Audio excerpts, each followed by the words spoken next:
Blog Talk Radio.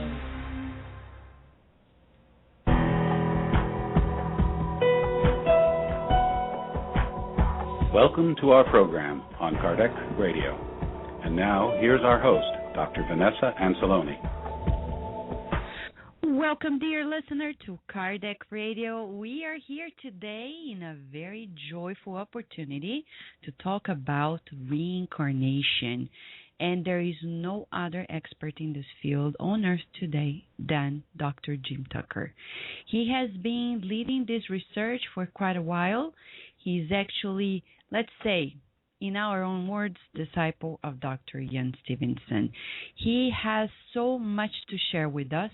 He is the medical director of the Child and Family Psychiatric Clinic and professor at both the Division of Perceptual Studies and the Division of Child and Family Psychiatry at the University of Virginia. His main academic research interests are children who seem to remember previous lives, prenatal and birth memories.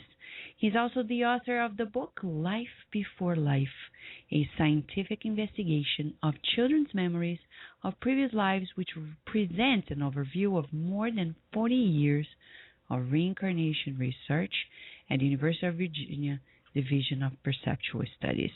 He has a lot to share with us. He has been everywhere around the world sharing this amazing research with the validity that these are findings from an unbiased scientific perspective. Something really for us to think about, to meditate, and also to share with others. But we need to remember that Allan Kardec himself covered a lot about the fact that we may remember previous lives. There is an interesting and intriguing question in the Spirit's book by Allan Kardec. 206 is the question. He asks, since there may be no actual affiliation among the spirits of a particular family's descendants, would it be foolish for the members to honor their ancestors? Let us pay attention to the answer because it goes hand in hand with what we're going to discuss today. Assuredly not, because they should feel happy belonging to a family in which more highly evolved spirits have incarnated. Although spirits do not proceed from one another, they have no less affection for those who are linked to them by family ties, for they are often attracted to this or that family because of affinities or previous connections. You may be very sure that the spirits of your ancestors do not feel honored at all with the respect you rendered them out of pride. Their merits do not benefit you except as you strive to follow their moral example. Only in that way can your memories not only be pleasant, but even useful to them. This is quite interesting because Kardec has in the Spirit's book a whole section about memories from previous lives. And here at Kardec Radio, everything is very educational. It's beyond sensationalism or anything else. It's about sharing this knowledge that can be transformative in our lives. So memories of previous lives truly can serve a purpose. And science has been truly connected to this. And we need to know that this comes to the office in psychiatry because they may be troubling memories. They may be creating unsettling relationships in a family. And many psychiatrists don't pay attention. They dismiss it. But only the wise ones really pay attention and start studying very closely at these issues. And these are Dr. Stevenson, Dr. Tucker, and their group. So right now, we can't forget to remind you that on August 24th and 25th, the Atlanta Spiritist Movement is organizing the Atlanta Spiritist Conference. It's their 6th Spiritist Conference, and it's you can find information about their program. It's a 2-day program at www.spiritistconference.org. Dear friends, This program is open doors for you to ask questions to us, to Dr. Tucker, reminding ourselves that the honor by having him here is great because we have a lot to learn about what to do with these memories, how to do with if we need a more psychological care in that regard, where to go, etc. There's so much to discuss. We're going to kickstart the program with a beautiful message, a message of joy, a message to really set the tone of the program. Because when we talk about the continuity of life, it's the joy of living, because life never ends. There is life after life, and there is life before life. Let us listen to this message from the CD and book Enlightening Messages by the Spiritist Society of Baltimore. These are the messages that were received by the medium Chico Xavier, and this is the message about joy.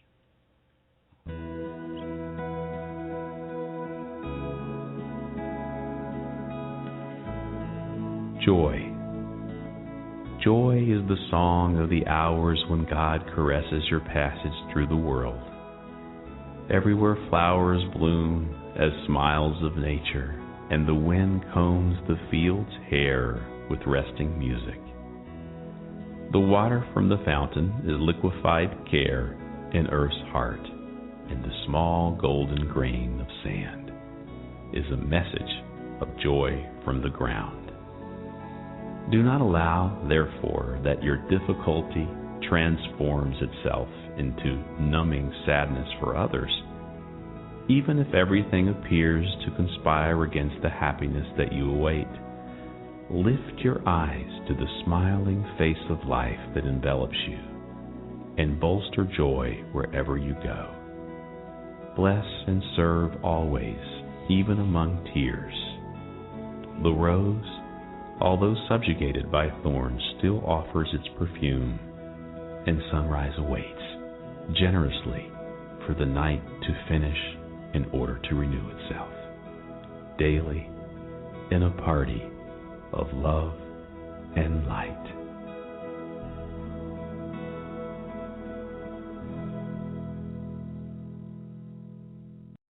We will return to our program after these messages.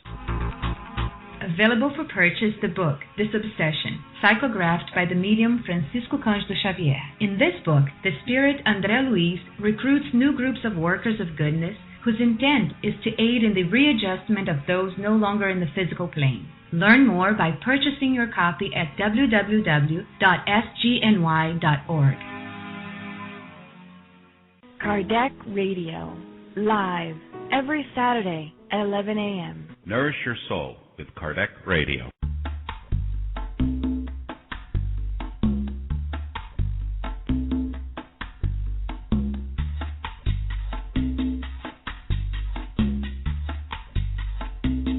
Listen to our sister radio, Bazera Online Web Radio, retransmitting Kardec Radio shows 3 times a day. Also, beautiful and inspiring programs in English, Spanish, and Portuguese. Go to www.spiritist.com.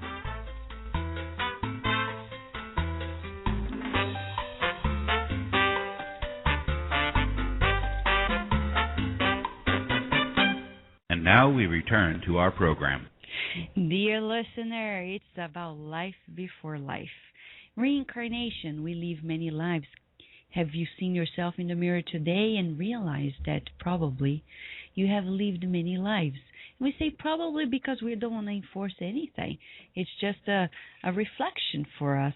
For those who are already there, you know, there's much more than the physical body. There is us, the extracorporeal beings.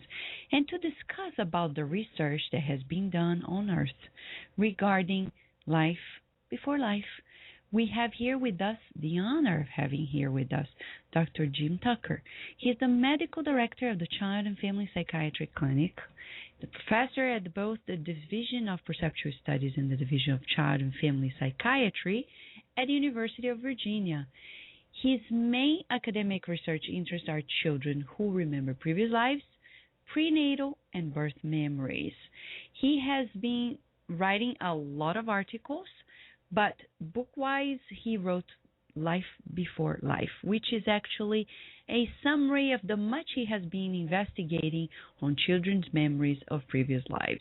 He really follows the legacy, and he was a collaborator of Dr. Stevenson, and the legacy of Stevenson is still living here with us through the amazing work that Dr. Tucker is doing here. Thank you so much, Dr. Tucker, for being with us today at Kardec Radio. Well, thanks very much for having me.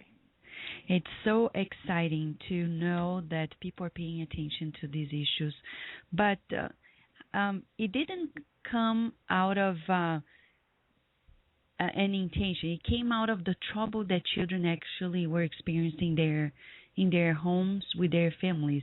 Is that right, Dr. Tucker? Well, certainly many of them are troubled by the memories. I mean, this work began, well, now it's been over 50 years ago, when he and Stevenson started hearing these reports from various parts of the world about these young children who were describing memories from past lives.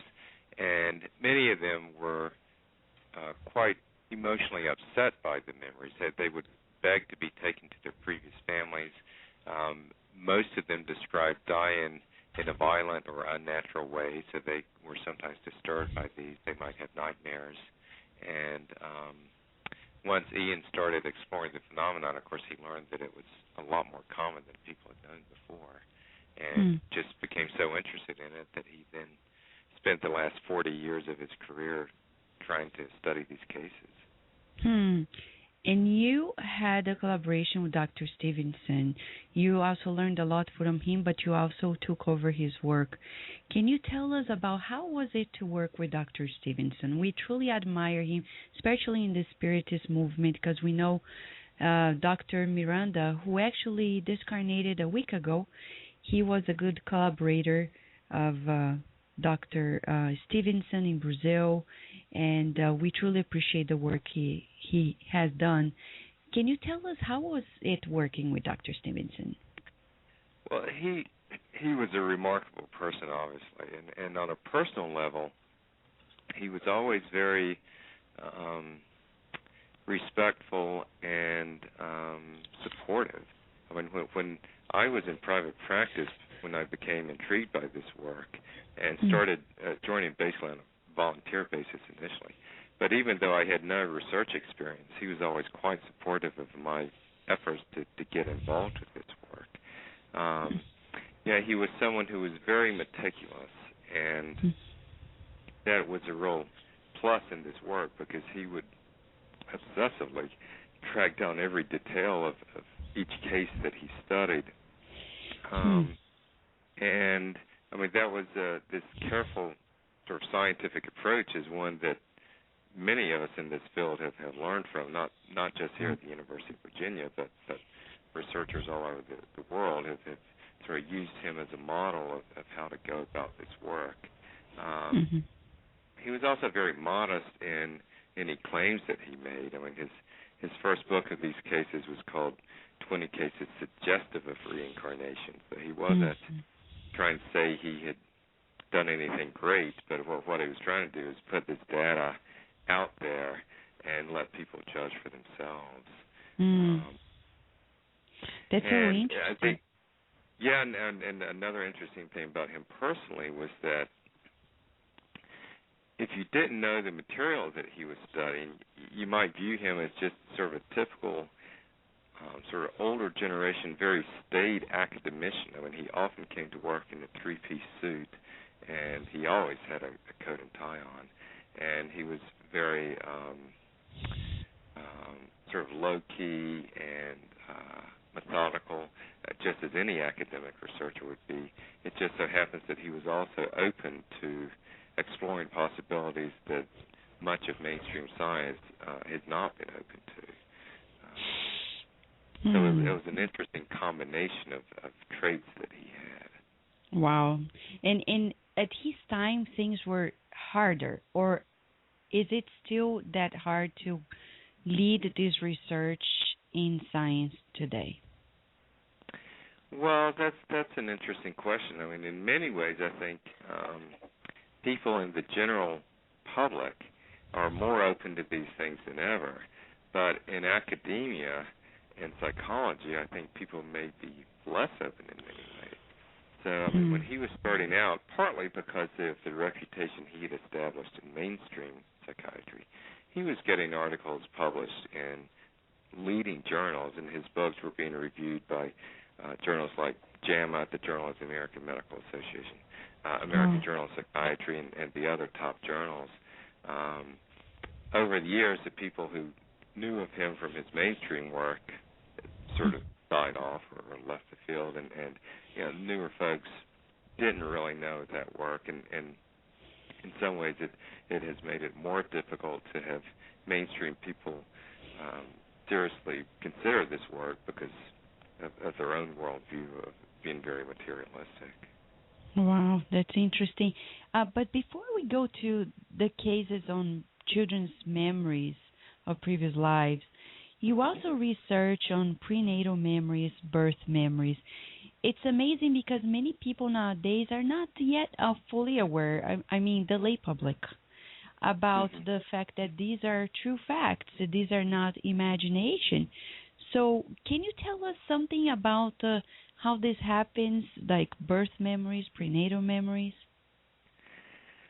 Yeah, I mean, that's an interesting phenomenon. It often comes along with memories of past lives, but certainly not always. And sometimes the children will know specific details that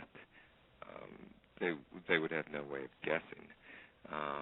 Sometimes involving the birth, as far as the body being turned or things going on in the delivery room. Other times they will have two types of prenatal memories. Some will talk about sort of being in the womb and what that was like, but others will talk about witnessing things that their parents did. So it was as if the spirit was sort of hovering over the mother and the family. And again, some of these children have described things that there would be no way they could have known otherwise. So it seems that there was some sort of psychic or spiritual type of process involved where they were able to not only see these things, or maybe not see literally, but witness these things, but also able somehow to remember them and talk about them years later. As we've learned more about early childhood memory, people have come to realize that it's not so different from our memory as we get older. A big part is, as we get older, we're unable to retrieve the earlier memories that we had. So it's not that the memories don't get encoded in the first place. It's just once we get older, it's very hard to pull up memories from the time we were 1 or 2 or 3, but those memories were in fact there. And is there a theory trying to explain why it gets more difficult as we age to get those memories back and let them resurface? Well, I think there still is mostly unknown, but certainly we do know that the brain undergoes tremendous change around the age of 5 or 6, and I'm sure that there's a sort of biological reason as sort of the brain is preparing to move into the older ages. But one of the prices that we pay for all that growth and change is that it then makes it harder to retrieve the previous memories. But, there are exceptions. I mean, there are people who will have some memories of, as adults, who will remember things from age 2 or 3, but it's quite unusual. And there have been studies where children have been able to, young children, pull up events from when they were very young, events that took place in the laboratory, and then they were able to recall them later. So early childhood memories is still really quite a fascinating area, and one that we still need to learn a lot more about. And how common is it for children to remember previous lives in which they were their own ancestors? Is it too common? Well, as far among the children who do recall past lives, yes, it is common. I mean, it's a minority of cases, but it's a substantial minority. And sometimes they will remember, say, siblings who died young, but then others will recall grandparents or other ancestors who lived perfectly long, ordinary lives. Overall, 70% of the children recall a life that ended violently or unnaturally. But among the same family cases, there are more where they just recall someone who may have died of old age, as we say. In your website at the University of Virginia School of Medicine, the Division of Perceptual Studies, there is a video that talks about a young boy that had a memory from previous lives in which he was his own grandfather. Can you please just tell the listener at Kardec Radio a little bit about the case, please? Well, we've got several remembering the grandfather, and to be honest with you, I'm not quite sure which case that is. But one that stands out for me where a child remembered his grandfather's, and I think this is on our website. It's a little boy who, it's a pseudonym, but I call him Sam Taylor in my book. Mm-hmm. And he's a boy who, his paternal grandfather, his father's father, died 18 months before Sam was born. And then after Sam was born, when he was about a year and a half old, his father was changing his diaper one day, and Sam looked up at him and said, "When I was your age, I used to change your diapers." And his father thought that was really odd, obviously. And his parents had never considered reincarnation. In fact, his mother was the daughter of a Southern Baptist minister. But he kept talking about this stuff, about how he used to be grandpa and he used to be big. And it got to the point where his mom in particular became intrigued by this, and so she started asking him questions. So when she asked him about siblings, he described a sister who had been murdered, and as he said, turned into a fish. Well, it turned out that the grandfather's sister had been murdered some 60 years before, and her body had been dumped in the bay. And his parents felt certain he had never heard anything about that. And then there were a lot of other details he would give that checked out, like he talked about his wife making him milkshakes every day at the end of his life, and not just that she made milkshakes, but that she made them in a food processor rather than a blender, which in fact was true for his grandparents. And then when he was his grandmother had a series of strokes, so he certainly never saw her making milkshakes for anyone, but she died when he was 4 years old, and his father went out to take care of her belongings, came back with family pictures, which they had not had any pictures of his dad's family before. So one night his mom had the picture spread out on the coffee table looking at him, and Sam, who's 4 at the time, walks over and starts pointing to the pictures of his grandfather and saying, "That's me, that's me," and including one of his grandfather's first car, where Sam got all excited and said, "Hey, that's my car." And it was a picture. There weren't any people in the picture. It was just a picture of the car. So to test him, his mother pulled out a class photo of 20-some kids, including 16 boys, and said, "Okay, show me who you are." And he was, in fact, able to pick out his grandfather out of that class picture. So that was a case where, with the same family cases, there's the inherent weakness that the child could have learned about things, could have overheard things.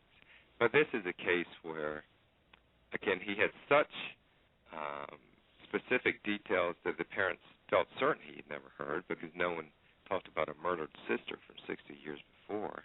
And then, again, with this test that the mother gave, he was able to pass it. So it certainly appeared that Sam was remembering the life of his grandfather. Wow. And so, it raises the question of why, if that's the case, why his grandfather had come back. And Sam's father felt that his own father was not able to express the love to his children that he could have or would have liked to. So he feels like if in fact Sam is his father reborn, that it's so that they can share the love that was not fully expressed when the grandfather was raising his sons. And they do. They have a very close relationship. His father, for much of his life, has been a stay-at-home father, and he and Sam have been quite close. Wow, that's beautiful. It's amazing how people report this. You talked about why he came back, and it's very common that there are these unfinished issues, and some of them are related to expression of affection. It's quite common, is it not? Yes, I mean, most of the cases, either the person died violently or the person died very young. So there did seem to be that things ended prematurely, that there was this sort of unfinished business. And with the same family cases, you have to wonder if there were sort of unfinished emotional business with the other family members, so the person was drawn to come back and continue the life with them. That's interesting. Dr. Tucker, we're going to give a very short break, but when we come back, we'd like to dive more deeply into the beautiful issues you bring in your book, Life Before Life, okay? Sounds good. We will return to our program after these messages.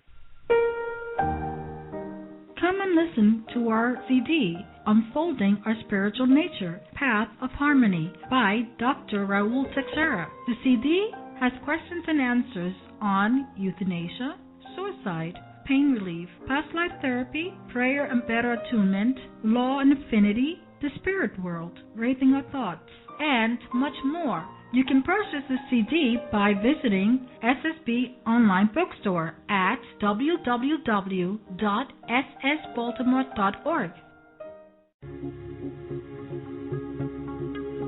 Known as one of the most scientific books by Allan Kardec, The Genesis dives deeper into the origins of our planet to the advent of the new generations to come. Purchase your copy today, online or via your ebook reader. Go to www.ediceiofamerica.com today. Nourish Your Soul with Kardec Radio. Now in English, the book Action and Reaction by the Spirit Andrea Louise, psychographed by Chico Xavier. Buy your copy online or via your ebook reader. Go to www.ediceiofamerica.com today. And now we return to our program. Dear listener, we are here talking about reincarnation, the studies of science on reincarnation, led by the group by Dr. Stevenson and more currently Dr. Jim Tucker from the very group of Dr. Stevenson at the University of Virginia. Dr. Tucker is here with us, giving us a lot of joy, talking about so many ins and outs of it. Dr. Tucker, actually, before we talk about the book, we have a listener, Jay, who is here with us. He would like to ask you a question. Hello, Jay. Thank you so much for being with us at Kardec Radio. Hey, you're very welcome. Thanks very much. All right, so here we are. You can relay your question, Dr. Tucker. Yes, Dr. Tucker, it's really interesting to talk about the reincarnation. Glad to meet you. Hey, you're very welcome. I just wondered, have you actually studied, the more of the different cultures or different spiritual aspects of regarding reincarnation, like Buddhism or Christianity or something like that, and how they all fit together? And my second question is that have you figured out how many lifetimes that most of the people have gone through, or is that just a number that can people recall? Well, to take the second part first, there's no way to really calculate how many lives someone might have had. Most of the children only recall one, although occasionally they will recall two. If you do the math based on how many people have lived and died before and how many people are alive now, it looks like as far as human lives, the average would be only around 6 or so. But, of course, there may be a lot of individual difference, and, of course, it's possible there'll still be new souls that would be coming along, so the math gets very complicated. And, of course, there's possibility of lives in other realms and in other animal species and all that. So the short answer is we really have no way of knowing.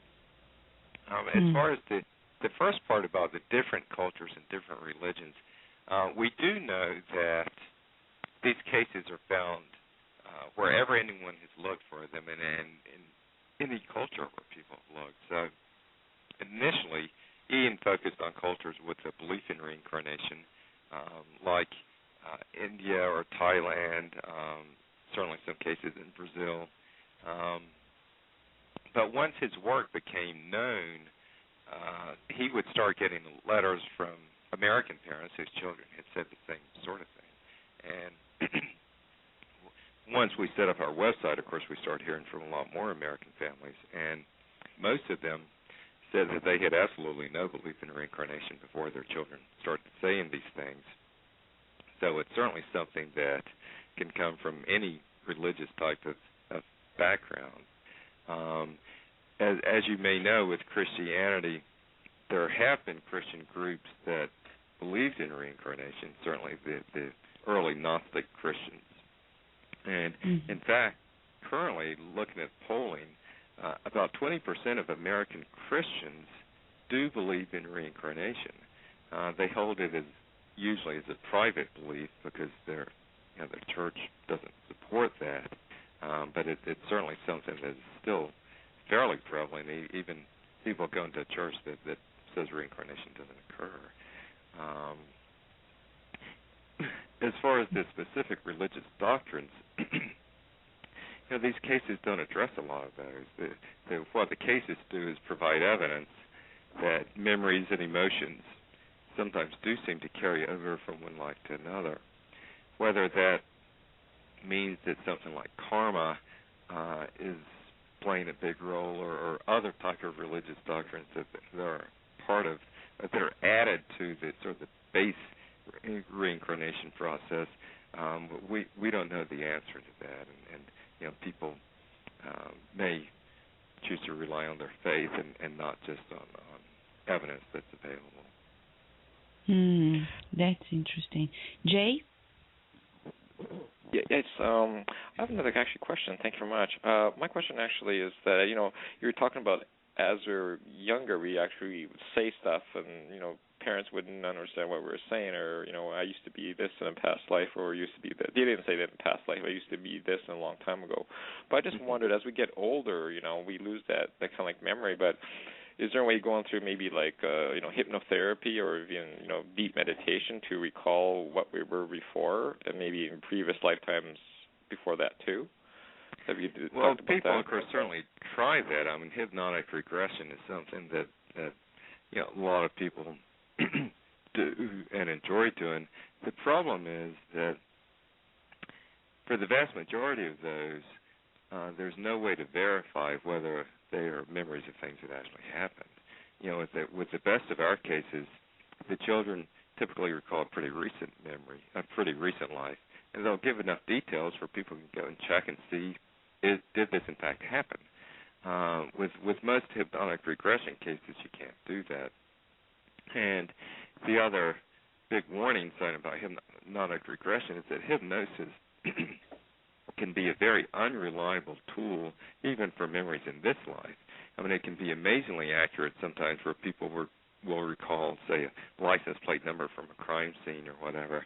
But then there are a lot of times where the mind, during the hypnosis, simply fills in the blanks and makes up stuff.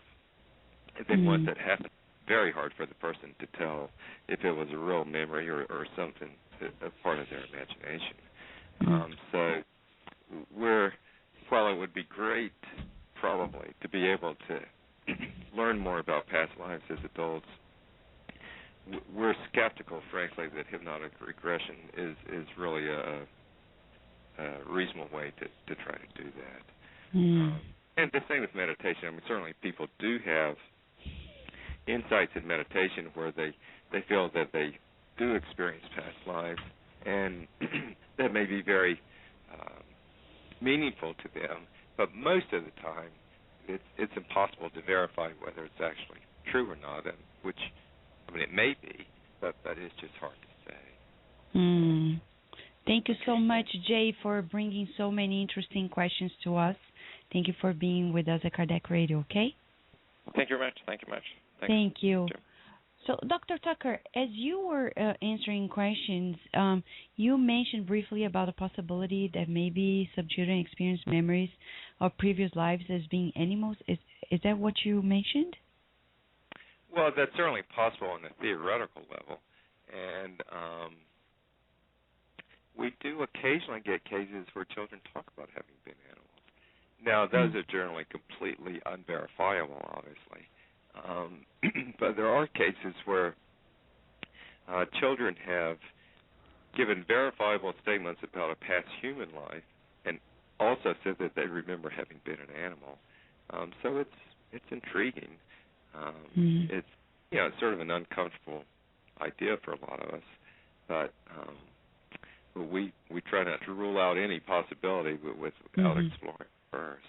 Yeah, it's interesting you're mentioning this, and let me just share with you that in the Spiritist literature we have the understanding that that maybe it's not a reincarnation per se, but maybe an experience in the spiritual realm in between reincarnations where the feelings that the soul had in the reincarnation, and that in the spiritual realm, the spiritual body was shaped up almost like an animal, but due to lots of what we call obsessive processes. So this is something that we'd like to share with you and the listener as well, as we think, like, logically speaking, it would be hard, right, for the human mind to be fitting in the physiology of an animal body according to scientific studies. I know these are just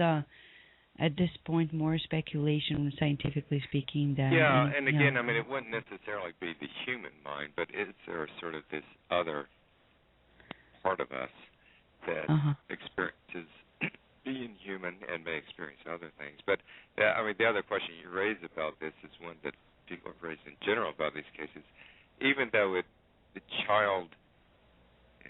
from the child's experience, they feel like they're recalling a past life, but did they actually live that life, or do they somehow have come to this knowledge where they have the memories, but it doesn't necessarily mean that they actually lived the life before? It may be sort of a different kind of paranormal process involving accessing this information. So, I mean, there are a lot of questions about these cases. I think that the biggest take-home message is that they do provide evidence that memories and emotions can survive after the body dies. But exactly the details of the process, there's so much we don't know. Yes, that's so interesting you mentioned that. And in your amazing book, you talk about many cases and possible explanations, and you talk about unusual behaviors that may be correlated to previous lives experiences. Can you tell us more about those issues? Yes, many of the children will show behaviors that do seem to be linked to their memories. I've mentioned the emotional part, how many of them will show this longing and begging to go to the previous family.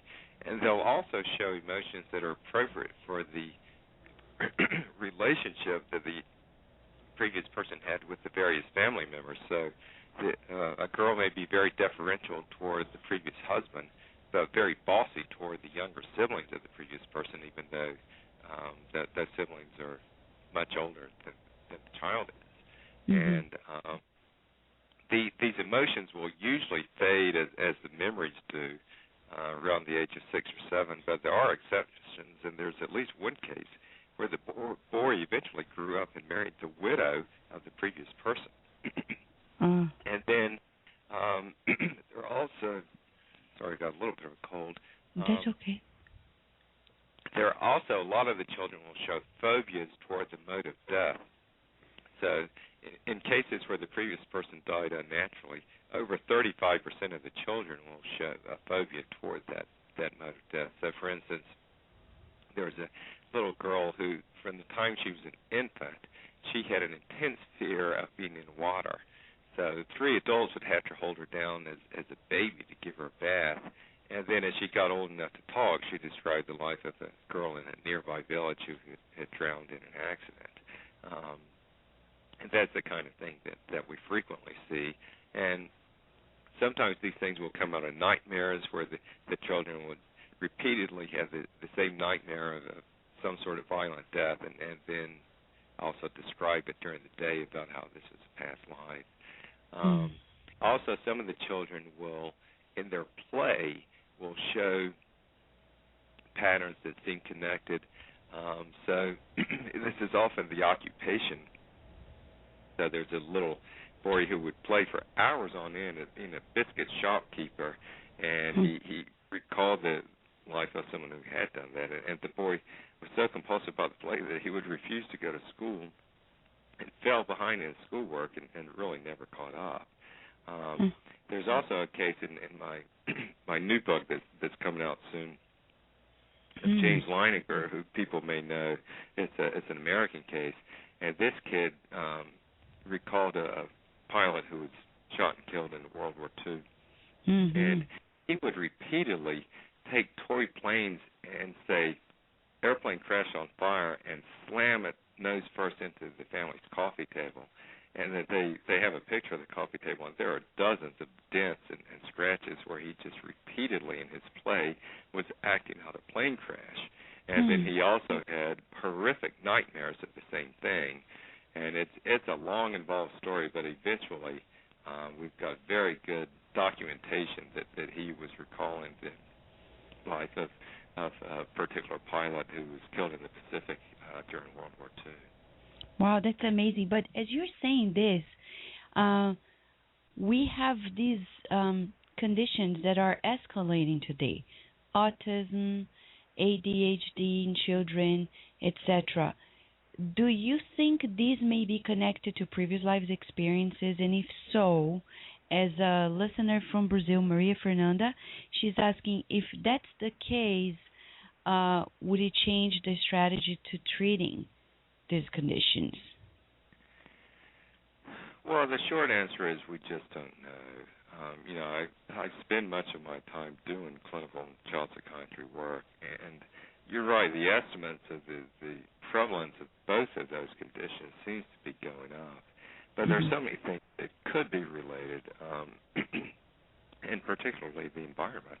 I mean, both the physical environment or there toxins that are making these things more likely, but also the social environment with, especially with ADHD, where things are so fast-paced now as far as television or any media or just people's lives, that as the brain is developing at a very early age, or these things have an effect where people are more likely to not develop the focus that they need to do well in school and other things. Autism, again, of course, is a very complicated area, and there's so much we don't know about it. It does seem to be becoming more common. It's certainly being diagnosed much more than it was in the past. Some of that is, I think, just people being more aware of it. It's the sort of the milder spectrum autism where the rates are going up, not necessarily the severe autism. Could past lives be related to those? Well, it's certainly possible, but again, we have no way of knowing. I have occasionally heard from parents who were asking that very thing about past lives, and occasionally with things their children had said that seemed like they might be connected, but most autistic kids or ADHD kids, of course, have never said anything about past life. That's interesting. Dr. Tucker, we have here with us Doug from Ireland. He wants to ask you a question. Hi, Doug. Okay. Welcome to Kardec Radio. Hi. How are you all? Before, I would like to say hi to all listeners all over the world in the Kardec Radio. Well, my question is simple. If you have a proof of reincarnation, I would like to ask you all, where can we connect the reincarnation with the challenge that we face in life? I mean, atonement, previous mistakes in the past, and etc. But more important, if we can change it, and how? I heard Kardec said something about, but not all of us heard about it yet. Could you explain us a little more about it? If and how could you make a difference and changing in our lives, in your opinion, of course, having reincarnation as a true principle? Thank you very much. Thank you, Doug. Okay, Dr. Tucker. Well, that's certainly an interesting question about how the concept can be useful to us. And I think one is hopefully it can help us maybe be a little less concerned about the little things in our daily lives that don't necessarily really matter, and the material things that ultimately don't matter either. I think it can also be helpful if we recognize that we all have this spiritual or consciousness component, that we're sort of all in this together, that we're more alike than we are different.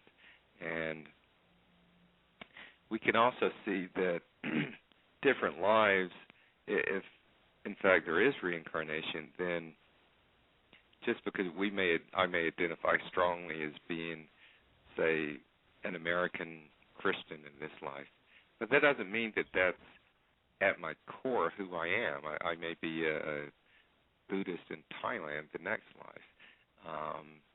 So again, I hope it can help us feel more of a connection with the people that we interact with in this life. And I hope also that it shows that we can continue to make progress, that we can evolve over the course of multiple lives and not just sort of be stuck with the progress we make in this one life. That's amazing. When you say we're all in this together, Kirsten DeMello is saying she loves you. When you say that, and Dr. Tucker, we'll give one last break, but when we come back, we'd like to wrap up by getting to know more about the most current findings, perspectives, and how this research can actually impact on the way we deal with mental health. Okay? Okay. Thank you. We will return to our program after these messages. Spiritist Network, your gateway to on-demand Spiritist videos. www.spiritistnetwork.com. Spread the word.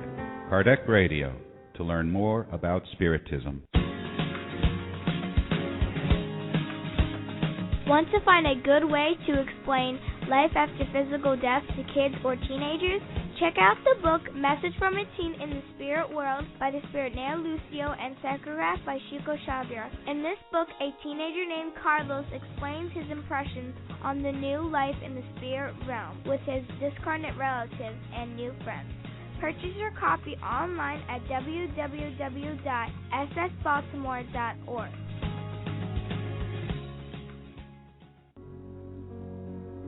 The Spiritist Magazine is a trimestral, digital periodical that publishes the latest news on the Spiritist thought and the movement in the USA and worldwide. Subscribe now at www.spiritistmagazine.com.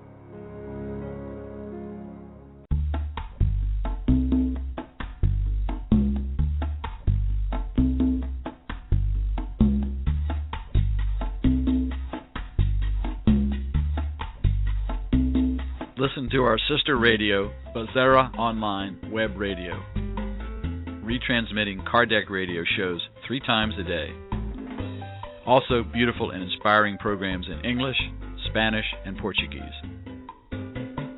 Go to www.spiritist.com.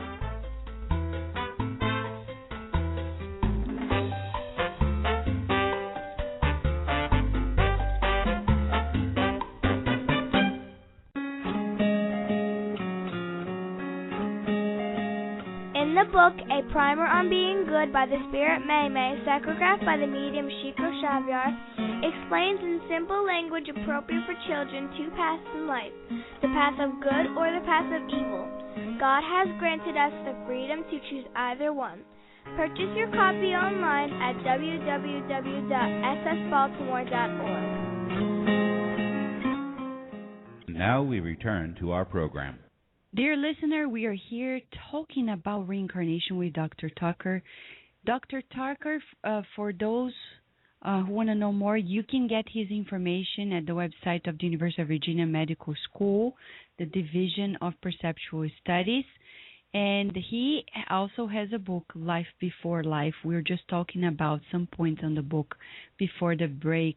Dr. Tucker, as you work on psychiatry, would like to know more about how these understanding that life continues and we have several lives can impact on the approach on mental health. Well, I think there are a lot of aspects of mental health, and some it'll have more effect than others. I mean, certainly many mental health issues have a strong biological component, so things like schizophrenia, obviously the medications are critical. But I do think that, I hope that this work can help some people have a more hopeful approach to life, a more positive outlook. So it can certainly be helpful for depression and people who are dissatisfied with their lives to have a bigger perspective on it and not be so stressed by all the little things that happen. I also hope that if we see that children are little spiritual beings, I hope it can help parents relate to children in a respectful, positive way. So while parents need to set limits, they also hopefully can appreciate the wonders of their children every day. I mean, I don't expect this work to change the world in a major way, but I'm hoping for some individuals that it can help them do a little bit better. Oh yeah, that's a sure thing. Dr. Tucker, has the evidence that Dr. Stevenson and you and your group being brought upon created new strategies on the field of mental health? No, I wouldn't say so for the most part. I mean, I think, well, first of all, I mean, most people in psychiatry probably don't even know about our work. But I think for people who do, it may, I think at time, for individual patients, it may make people listen more to things that children say and not just discount it as imagination. So for instance, I saw a little girl yesterday who's talked about past life memories, but also about communicating with deceased relatives and so forth. And in the past, before I knew about this work, I might have been concerned that she was psychotic, whereas with this, I can sort of take a different perspective and see that she seems to be connecting in some way with a spiritual component of things, and it's not something that I need to be too concerned about as far as major mental illness goes. Mm-hmm. And I'm asking you this, and forgive me of being insistent, but for example, in Brazil, as you know, through the medical spiritist community, there is one researcher named Julio Paris who actually put together like a training for psychologists, psychiatrists, trying to make them, it's not to convince them about reincarnation, but to tell them, look, you should be prepared on how to take in the information that will certainly or naturally pop up in the psychotherapeutic sessions regarding previous lives memories. So, but the University of Virginia doesn't have a training in that regard, does it? No, and I know Julio, and he wrote a very nice paper about times where an awareness of reincarnation beliefs can be quite important in psychotherapy. But, psychotherapy also involves a lot of other things too. And no, we don't have training because this is first and foremost not clinical work that we're doing. I mean, when Ian started this work, what he was trying to determine was there evidence to support the idea of reincarnation, not necessarily using it clinically to help patients, but more just expanding our understanding of the world.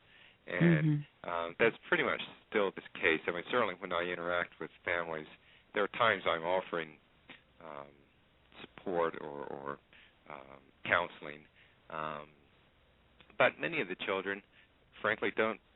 After a while, don't really need it. I mean, most of the children, by the time they're 6 or 7, they've stopped talking about these things and seem to let it go for the most part.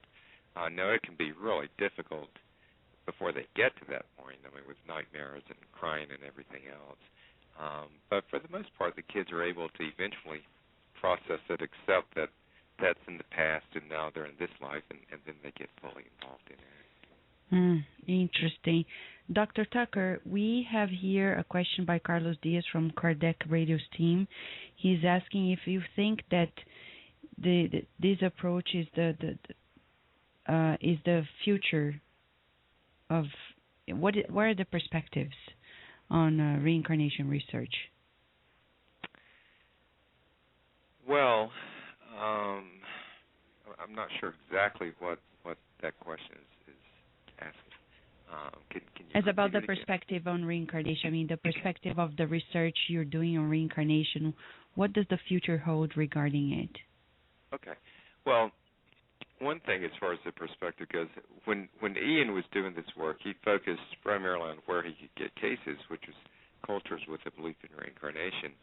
So this idea kind of developed that was the only place those were the only places where cases happened. So critics felt like this meant it's just a cultural creation. But recently I've been focusing mostly on American cases. In fact, my upcoming book's a collection of American cases, and I think that does give quite a different perspective to the phenomenon. There's no way that families or the culture creating the cases in American families, because the families don't believe in reincarnation, and certainly our culture as a whole doesn't believe in it. So at the very least, it's more of a psychological process than maybe the critics have given it credit for. And I think if you remove the cultural possibilities, then it really increases the awareness that there may be something very extraordinary going on in these cases. Yes, when is the book coming up? That one's coming out in December, although it is available for pre-order now. It's called Return to Life, and I do have a new website called jimbtucker.com, and you can get all the information about the books as well as the UVA research and all of that there. Oh, that's wonderful. So jimbtucker.com. Yes. Wonderful. We have here another listener. We have 2 more questions by Karina Menezes, and she is in the south of Virginia, and she's asking if there is a current explanation on why we tend to forget these experiences after we are 7, like around 7 years of age. Well, it's the same age that, as I was talking a little bit about earlier, it's the same age that we all lose our early childhood memories. So, for instance, if there's a family friend, a 2-year-old is clearly knows that person, has it in their memory, but if that person moves away, then by the time the child is 6 or 7, they don't remember him. So it is, I think, largely a biological process where those memories get where we're unable to retrieve them because of all the other changes that the brain is going through. So it makes sense if you're going to lose your memories of early childhood that you would also lose the memories from before that, from the past lives. That's so interesting. And is there, because everything in our nature is adaptive and is protective as well, do you see an adaptive process there for us to take in this new life, so it's something positive that we don't recall after a certain age?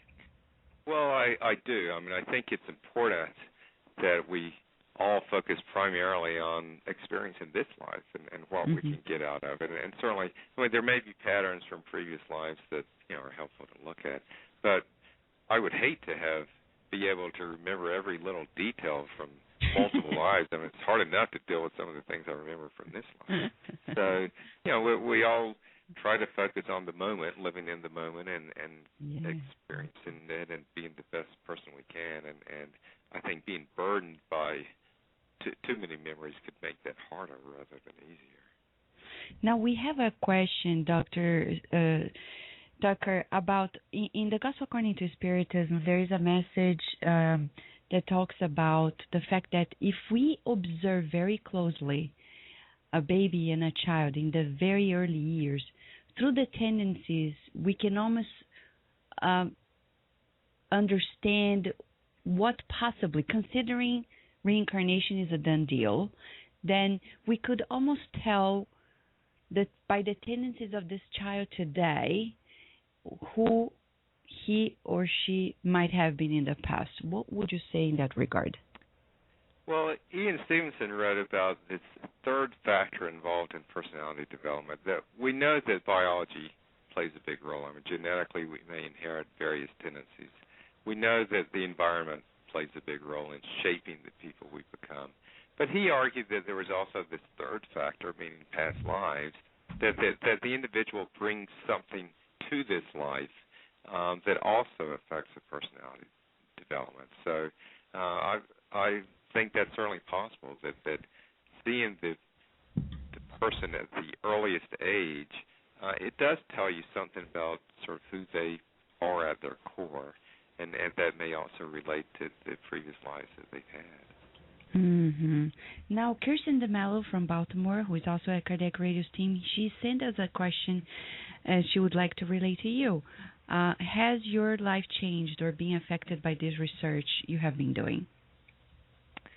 Well, I think it has given me, I think, a better perspective. I mean, I have become more convinced that there's more to reality than just the physical universe. And with that point of view, it does help you approach experiences in a different way. So I hope it's made me more appreciative of this life and the love that I share with the people around me, and hopefully helps me treat people a little bit better. That's nice. Dr. Tucker, we have enjoyed so much talking to you, and we're looking forward to your new book, Return to Life, right? Yes, indeed. Return to Life in December, but people can pre-order. Just go to www.jimbtucker.com to get to know more about it. Dr. Tucker, is there a final message you'd like to leave us at Kardec Radio? No, I just appreciate you all letting me come on here and talk about these very interesting topics. Thank you so much, Dr. Tucker. God bless your heart and everything you're doing. Thank you very much. We hope to have you back when you release your book, okay? That would be great. Thank you. So, dear listener, we are rejoiced all the more because, science is paying so much attention to something that is for us, a natural law of life. And as Karina Menezes said before, we want to quote something quite interesting she shared with us. A lot of our illnesses start in our spiritual body and reaches out from affecting our material body. So I believe that if we focus on changing our way of thinking, then we may treat our physical body. We may avoid a lot of illnesses that may affect us in the future, but certainly that's something that may happen to us. And Dr. Stevenson, actually, Karina, wrote a book talking about birthmarks, etc., as a consequence of previous lives experiences as well. So, dear listener, there is so much we know to talk about, to think about, but we would recommend that you read the books because, as Dr. Tucker was letting us know, one of the things that is for sure is the way we educate our children. This research on reincarnation is telling us that the way we deal with our children, the way we see them should be changed, knowing that they are spirits that are coming from previous experiences as well, acknowledging that and at the same time helping us out, trying to accommodate an educational strategy that will help them progress. Because we know the purpose of reincarnation, as Dr. Tucker said at the very beginning, we can almost tell, based on everything he said, is for us to progress. We come again and again. And this all goes hand in hand with everything we've been learning in Kardec's books. For you who want to know more about the reincarnation process, we would recommend a book that is also there in the Spiritist literature and is very scientific. It's about the reincarnation of a spirit named Segismundo, And it's interesting how André Luiz, the Doctor of the Beyond, through Chico Xavier, in the book Missionaries of Light, tell us more about the reincarnation process and how it's going to affect the formation of the future body. We would recommend to you just go to ediceiofamerica.com, EDICEI of America.com to buy your copy today, if you can. Dr. Tucker has a book named Life Before Life. Go there, JimBTucker.com, to get to know more about the book and pre-order the book that is coming up, Return to Life, Cases on Reincarnation that are related to the American society. Something quite interesting. There's a lot more to know. For now, we're going to give a short break. When we come back, we have more for you on this and other questions you may have raised. We will return to our program after these messages. Would you like to liberate yourself from your life struggles or to find inner balance? The Inner Journey CD has 3 beautiful visualizations that will help you bring harmony to your life. As Joanna DeAngeli tells us to, live in a way that you leave enlightening footprints in your pathway as if they were stars pointing out the pathway to happiness. To find this CD, go to the bookstore on the Spiritist Society of Baltimore webpage, www.ssbaltimore.org. That is www.ssbaltimore.org, and start your inner journey today. Nourish Your Soul with Kardec Radio.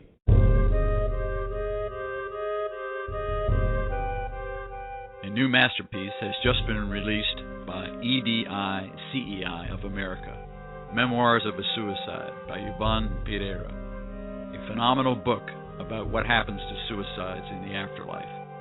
Truly instructive, it brings greater hope that no one really dies or spends eternity in damnation.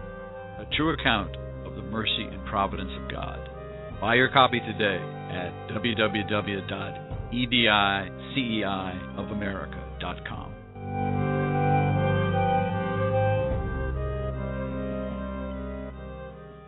Nourish Your Soul with Kardec Radio.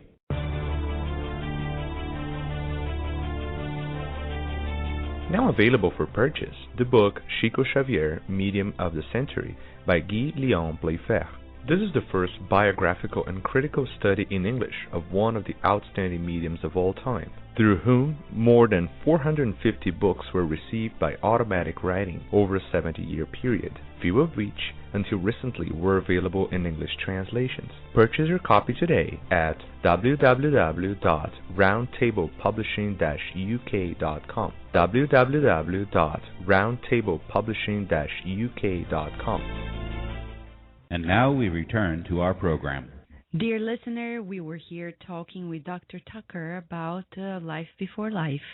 And I know many of you have been writing to us, so I'd like to quote here some observations you sent, and we were unable to do it at the very moment.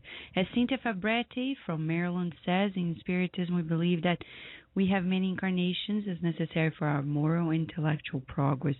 And that's right. And I think, Cynthia, as he said, and based on the books by Stevenson as well, they can almost tell that this is the reason why this is happening.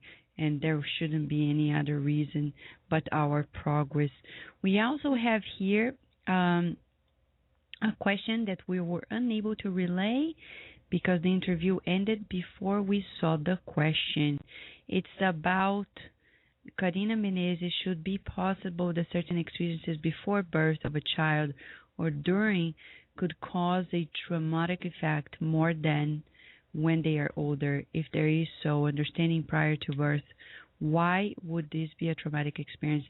You know, Karina, based on the scientific studies we've been following through as a scientist ourselves, people should really pay attention to the way their prenatal care and the birth care as well. Nowadays, we're going to tell you there is a program in September that is coming up.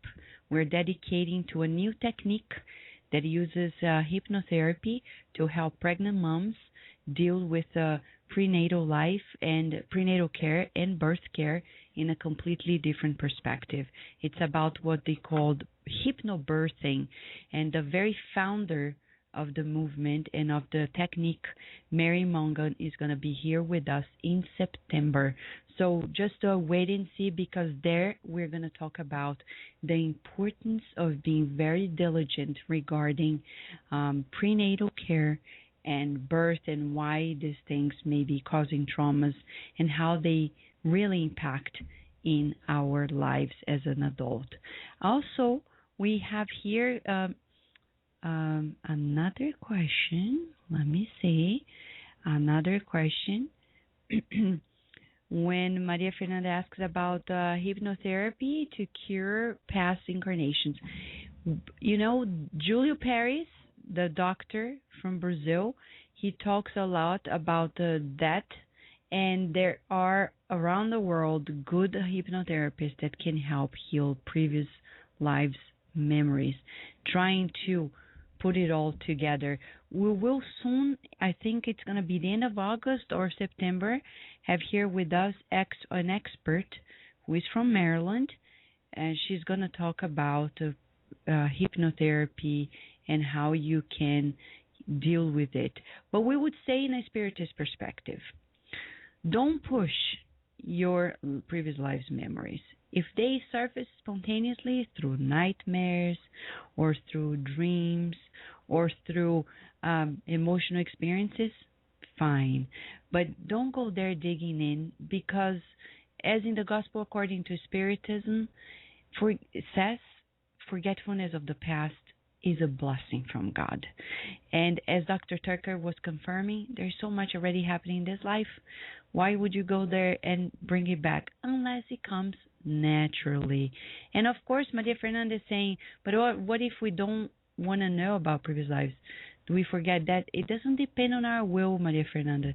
It depends on what things need to be done. There are people, like if you read the book The Messengers by André Luiz through Chico Xavier, he talks about a case of a man. He was born with this ability of knowing his previous lives and the previous lives of others. It doesn't depend much on our will. It depends on nature itself. There is a reason why this is happening. But what we would recommend from a spiritist perspective is that if they surface naturally, then if it's difficult to deal with, go to a spiritist center and go to a good psychotherapist who accommodates it, so they can help you deal with this memory for a good purpose in your life. Because if this is surfacing, it has a reason. It's a reason to go back, revisit, not to make the same mistake, forgive, and also help us grow in this life. So there is a lot for us to know a lot about previous lives' memories. And as Karina is mentioning to us, there is a book written in Portuguese by the Annette Guimarães that talks about reincarnation. Yeah, it's actually a video. Well, on YouTube you can find lots of videos regarding reincarnation, and Annette Guimarães is really a wonderful speaker. Thank you, Karina, for sharing that information with us. Dear listeners, in the upcoming months, we're updating our website at Kardec Radio, and you see what's going to happen in the upcoming months. Kardec Radio is going to release new programs, and you'll be amazed about the opportunities of learning so much more through this menu at Kardec Radio. We would recommend to you, if you want to know more deeply about previous lives' memories, go to the Spirit's Book by Allan Kardec. There you're going to find the ins and outs very easily, and you're going to learn about the reasons why we have these memories, why we have previous lives, etc. The Spirit's Book by Allan Kardec. Talking about Spiritist awareness, now we have the beautiful segments that the Kardec Radio's team put together for you. They are going to talk about the child's perspective in life from a Spiritist point of view, with Dr. Marco Magalhães and Joyce Magalhães in Canada. Kirsten de Mello is going to talk about another feature on the law of destruction in the Spirit's Book. Then we are going to broadcast to you the beautiful segment also by Luis Sergio Marotta from Brazil, who is helping us understand more about the Gospel according to Spiritism. And finally, at the very end, questions 132 to 138 of the Spirit's book for you. At the very end, our special moment, our prayer, because prayer is so powerful that it can change our lives. And this is a tip for you. The first Saturday of August, we're going to bring to you firsthand a scientist who has discovered that if you pray for your partner, for your spouse, your relationship can change. Something that probably you say, oh yeah, I knew it. But the question, how many of us actually pray for our partners, for our spouses? How many? How many times do you do that? And can you believe it helps us forgive? It helps us deal with the relationship in a better way. And this scientist is going to tell us about how they found out and the implications of these findings. This and much more at Kardec Radio. Right now, enjoy these beautiful moments with Kardec Radio's team. Hello, dear Kardec Radio listener. This is Michael Magalhães, and welcome to the segment Spiritism in Your Life. In today's segment, we're going to talk a little bit about the child's perspective when they're incarnated on planet Earth. And we're going to be reading some passages and analyzing how should parents look at a child that is coming to this world, looking at the child from the spiritual perspective and from the child's perspective. When we're preparing to bring a child to this world, of course, most of us are going to worry about the finances, worrying about some material items that have to be purchased, saving some money for education, considering some more space, adding more space to the house, and there are many other things that crosses our minds when we're thinking about having a baby. But what about what the baby is thinking at this time? Because we understand now in Spiritism that the baby is not this poorly developed being, is actually a very old spirit that's just incarnating again in this planet. So they carry knowledge, they carry a huge baggage coming through this planet multiple times of incarnating. Have you ever thought about what is he thinking at this moment? Is he understanding what I'm thinking? And the only way to really successfully bring up this kid is really looking in his perspective and what he is thinking, and ask yourself whether what you're doing is actually the best for your kid using that perspective. Allan Kardec, in the Gospel according to Spiritism, chapter 14, item number 8, brings an interesting point for us to clarify some of these topics. Here's what the Spirit St. Augustine brings to us. O Spiritists, you must understand humankind's grand role. You must understand that when you produce a body, the soul who incarnates in it has come from the spirit world in order to progress. Know your duties and put all your love in leading that soul to God. This is the mission that has been entrusted to you and for which you will receive recompense if you faithfully fulfill it. The care and education you give will help in its self-improvement and future well-being. So that's our mission. That's our goal. But now, thinking back on the child's perspective, we're going to now read a passage that the Spirit May wrote through Chico Xavier's mediumship in the book Education According to Spiritism, and it's called A Child's Appeal. I come into the world every day, seeking rehabilitation and evolution. Within my soul, I carry the scars of the past, softened by the hope of a new beginning, and forgotten in the envelope of a new body. However, the more I rely on you to lift me up to be worthy of the task that I came with, or the task that I planned for myself, or the mission that has been entrusted to me, the more I see your empty hands unable to help me. How many times you leave me with the streets for company, abandon me to the least of everything, having no mouth to ask for help, or hands to get sustenance, and my spirit unprepared to overcome itself. How many times you fill me up with harmful fantasies, destructive ambitions, creating castles of fishness and indifference, in total disregard for the soil of my soul. Poor or rich, I have suffered the violence of the law of the strongest. You punished me before I am fully aware of what guilt means. You mold me with the force of the whip and coercion, and if my educating needs will be simple domestication. Poor or rich, I have been exploited in my innocence of a spirit sleeping in its maturity, and since early childhood I'm called upon to deceive. I'm encouraged to a purposeless sensuality, and assailed by every type of social disease.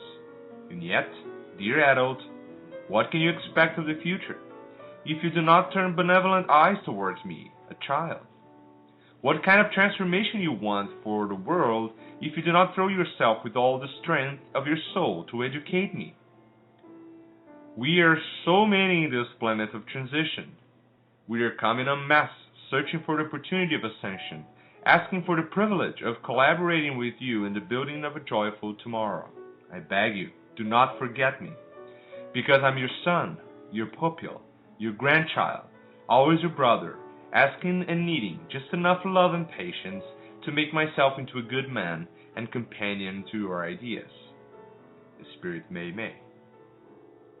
So, my dear listeners, next time you look at your child, you have to see him as this old spirit that is desperately seeking your help to evolve and to continue his own journey of evolution in this planet for his long-term, eternal life. Let us now, listening to this message, think, turn the benevolent eyes towards all the spirits that are coming to this planet in seek of evolution. Let us do everything you can to educate them, not only in the material aspects of things, but also into the most important, which is love. And you're probably asking me, how should I do this? And I answer you, start by educating yourself, learning, and bringing all the principles of love and charity taught by Jesus into your own life, into your home. And Spiritism is here to help you. Thank you, my friends, and so be it.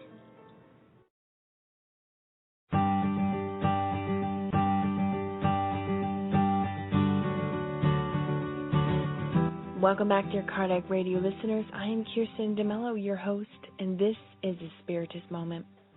We are studying Part 3 of the Spirit's book by Allan Kardec. It is entitled The Natural/Divine Laws. We're actually studying the Law of Destruction, subcategory, the death penalty. It's very interesting because currently in the news in the last couple of years, we have witnessed this campaign to actually abolish the death penalty. Very interesting because if we go to this particular part in the Spirit's book, questions 760 through 765, the Spirits actually let us know that in the future, the death penalty will no longer exist in our society. And we quote directly from question and answer 760, will the death penalty someday disappear from human legislation? And the Spirit's answer, quote, the death penalty will assuredly disappear and its suppression will signal progress for humankind, end quote. You can go ahead and read at home the rest of this particular answer. It's very enlightening. But we learned that this progress has already begun.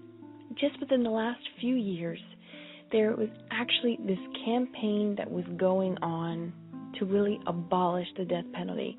Truly, this is a sign of progress in our society. It amazes us to see this, and we rejoice with this progress. But Kardec covers different aspects of the death penalty that perhaps might cross our minds, such as in question 761. Kardec asks the Spirits, the law of self-preservation gives us the right to defend our own life. Doesn't this right apply when we eliminate a dangerous member from society? And the Spirits answer, quote, there are other means of saving yourselves from danger without killing. Moreover, it is necessary to open the door of repentance to the criminal rather than to close it. Dear friends, this actually reminds us of Chapter 9 in the book Action and Reaction by the Spirit Dr. Andrea Louise.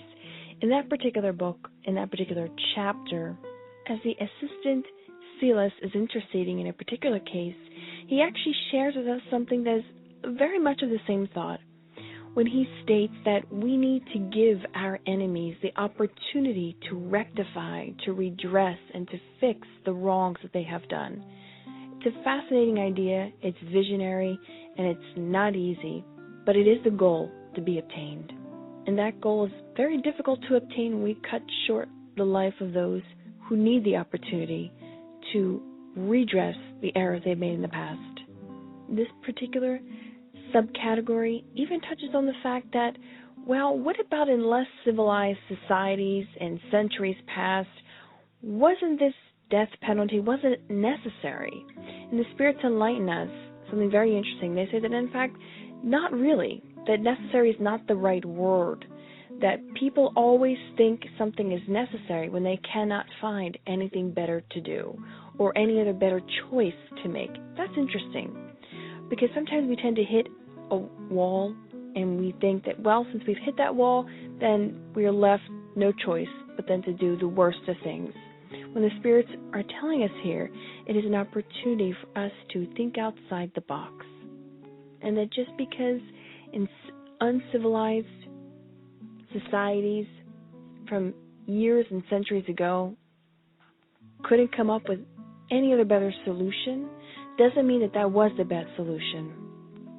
Dear friends, we have no doubt as the signs in our society that we are progressing, and that is something also that in this particular section the spirits wish for us to acknowledge, that there are signs of progress. And we wanted to quote directly from a governor by the name of Daniel Malloy on April 25th, 2012. He stated the following, that the campaign to abolish the death penalty in Connecticut has been led by dozens of family members of murder victims, and some of them were present as I signed this legislation today. In the words of one such survivor, now is the time to start the healing. And one other quote from Senator Gail Slossberg, also in April of 2012, states, "For me, the most compelling reason to reject the death penalty is to set ourselves on the path to the kind of society we really want for our future. I want something better for our future. We cannot confront darkness with darkness and expect light." End quote. Dear friends, we know that our world is progressing. We know that we are moving forward, perhaps not in large steps, but baby steps here and there. But we know, according to the law of progress, we cannot halt it. Dear friends, we recommend you to go enlighten yourselves, read this beautiful book, The Spirit's Book by Allan Kardec, and until next time, we wish you many blessings.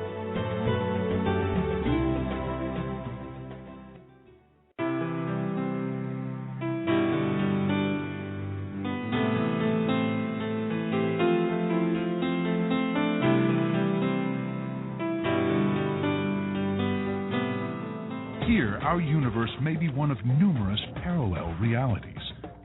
The three-dimensional world, merely a mirage. The distinction between past, present, and future, just an illusion. But how could this be? How could we be so wrong about something so familiar?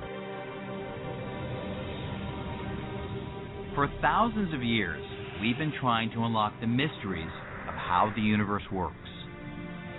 And we've done pretty well, coming up with a set of laws that describes the clear and certain motion of galaxies and stars and planets.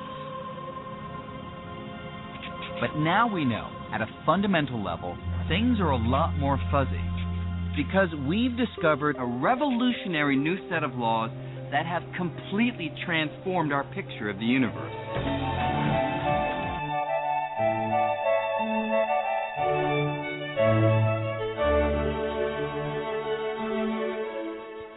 Dear listener, I'm Sergio Marotta, and you have just listened to an excerpt of the movie The Fabric of the Cosmos, which we are using here to wrap up the reading of the third chapter of the Gospel according to Spiritism. Well, my friend, it is becoming history the time these Jesus and Spiritist assertions were taken as far-fetched, bizarre information. The case of the mind being only an epiphenomenon of the brain. Matter, which in fact no one knows exactly what it is, being everything that exists, that you are nothing but a handful of meat mechanically put together by chance, that consciousness is just an illusion, and that the intelligence we witness every day from the micro to the macrocosmos was all originated by an occasional disasters. Well, my friend, it is getting more and more difficult to support these theories, although they are still passionately defended by the world, dogmatic and ideologically oriented scientific skeptics.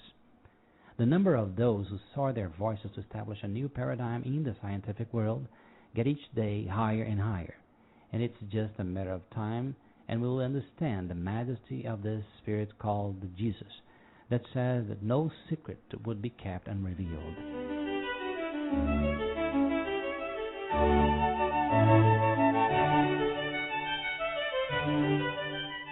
Physicists nowadays are making up theories.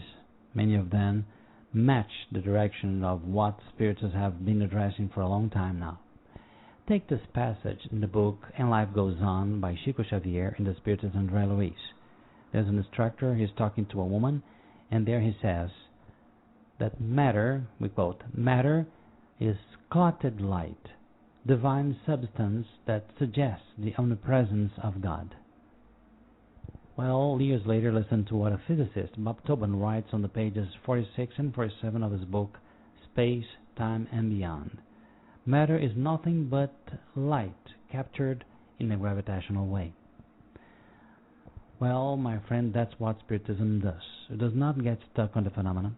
It goes on the philosophical fields and their moral consequences, and in doing so, it comes along with Jesus' words and doctrine, this time far from the personal interpretations, which gave way to lots of fights, but now using the good science and the principles that can be verified, if one dedicates their lives in that direction, to make us understand, as in the words of the Apostle John chapter 1, verse 5, we quote, "And the light goes on shining in the dark, it is not overcome by the dark." That's all we need to get into the regenerating age we've been looking forward to. Thank you so much.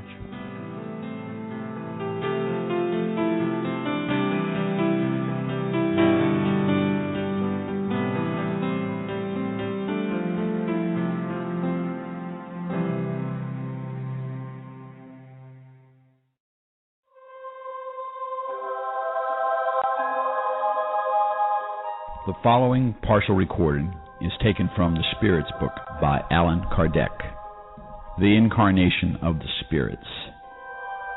The purpose of incarnation.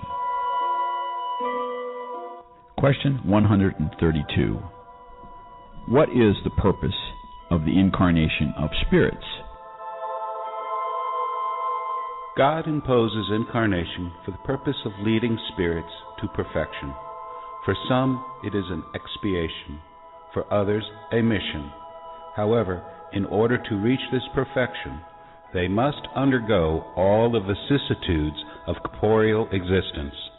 Therein lies their expiation. Incarnation has a further objective, which is to place spirits in situations where they can do their share in the work of creation. On each world, they clothe themselves with an instrument that is in harmony with the essential matter of that world, so that they may use that instrument to carry out the orders of God. In this way, they contribute to the general work and progress at the same time. Author's remarks for question 132. The action of corporal beings is necessary for the evolvement of the universe. But out of divine wisdom, God has willed that in this same action they might have a means of progressing and drawing near to God. Thus, through an admirable law of divine providence, everything is connected and everything in nature is in solidarity. Question 133.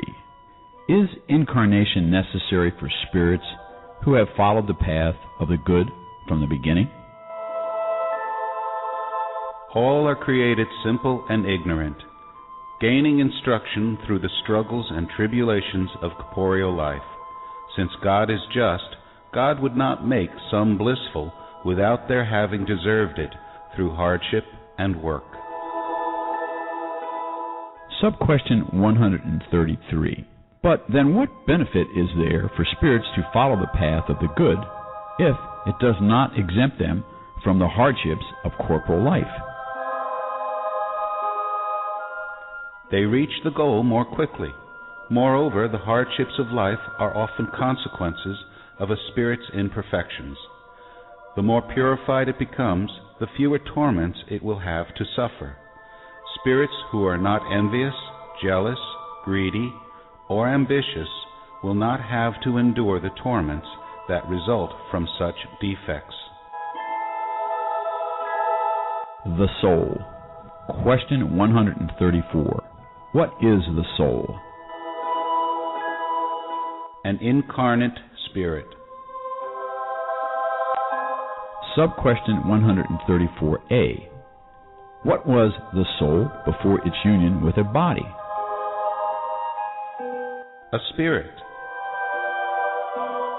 Sub-question 134B. Are souls and spirits therefore one and the same thing? Yes, souls are no more than spirits.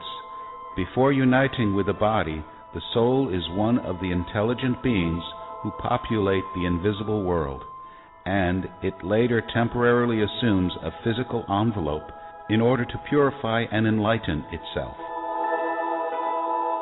Question 135. Do human beings possess something else besides a soul and body? The link that unites the soul and the body. Sub-question 135. What is the nature of this link? It is semi-material, that is, halfway between the nature of the spirit and that of the body. These two natures need it in order to communicate with each other. It is through this link that the spirit acts upon matter, and vice versa. Author's remarks for sub-question 135. Human beings thus consist of three essential parts.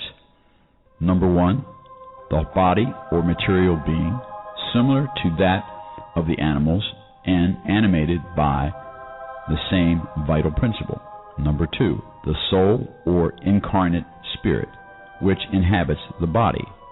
Number three, the perispirit or intermediary principle, a semi-material substance that serves as the primary envelope of the spirit and unites the soul with the body. These three together are like a fruit, which consists of the seed, the flesh, and the rind. Question 136. Is the soul independent of the vital principle?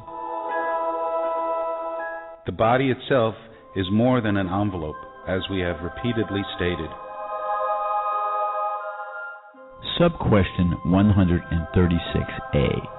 Can the body exist without the soul? Yes, nevertheless, when the body dies, the soul abandons it. Previous to birth, there is no decisive union between the soul and body. After this union is established, however, only death of the body can cut the bonds between the two, enabling the soul to leave. Organic life may animate a body that has no soul, but the soul cannot inhabit a body that has no organic life. Sub-question 136B. What would our body be if it did not have a soul? A mass of flesh without intelligence. Anything you might want to call it except a human being. Question 137. Can the same spirit incarnate into two different bodies at the same time? No, the spirit is indivisible and cannot animate two different beings at the same time. Footnote to question 137. See the chapters on bicorporality and transfiguration in the Median's book. Question 138. What about the opinions of those who regard the soul as being the principle of material life? It doesn't concern us, since it is only a matter of words. Start by trying to understand each other.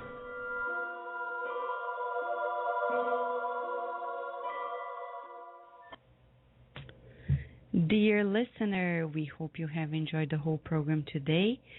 And, you can always revisit it at iTunes or KardecRadio.com.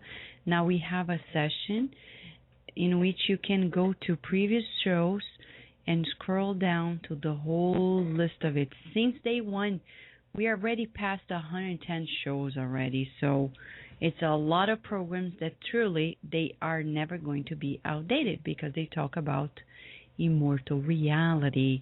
Now, next program is going to be about new horizons on spirituality. A researcher from the United Kingdom is going to be here with us, Dr. Olga Bogdashina. She's going to be here sharing about the new perspectives in science regarding the understanding of what's going on in autism. There's so much to know. And if you have questions or something you would like to suggest, send it to us at kardecradio@gmail.com. Now we invite you for the final prayer. Prayer is so powerful that if we could have, an idea about the power it has, we would transform our lives. Let us then close our eyes, wherever you are at this very, very moment, reminding ourselves that we have beautiful and loving guardian angels caring for us. Let us feel their presence, the presence of God. Raise our thoughts. Dear Mother, Father God, it feels wonderful to know that you care for us without conditions, that you love us today the same way you loved us yesterday, and you keep on loving us as we move forward, but without conditions. We rejoice even more at this moment by knowing that there are perspectives for future progress in all of our lives, and that none of us are destined or doomed to punishment. On the contrary, we thank you. We thank you for creating us for happiness, for progress. Thank you for bringing us in this new reincarnation so we can be fully aware about everything we need to shape up in ourselves, refine, to get closer and closer to you. May we truly fulfill your will on earth as it already is in heaven. May all the dear listeners at Kardec Radio feel your blessings. May their families, everyone connected to their lives, receive this shower of blessings always.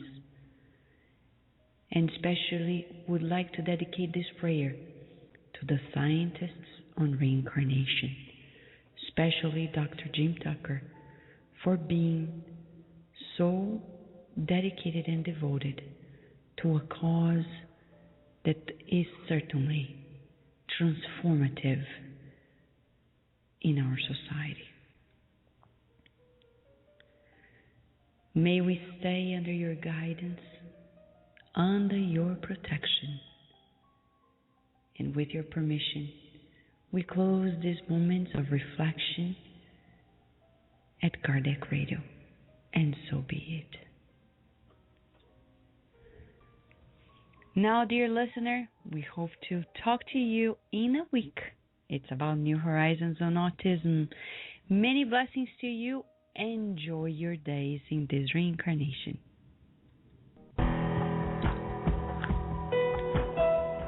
Thank you for listening to Kardec Radio, broadcasting live every Saturday morning at 11 a.m. Eastern Standard Time. Email us and share your comments at www.kardecradio.com. Until next time, we wish you many blessings.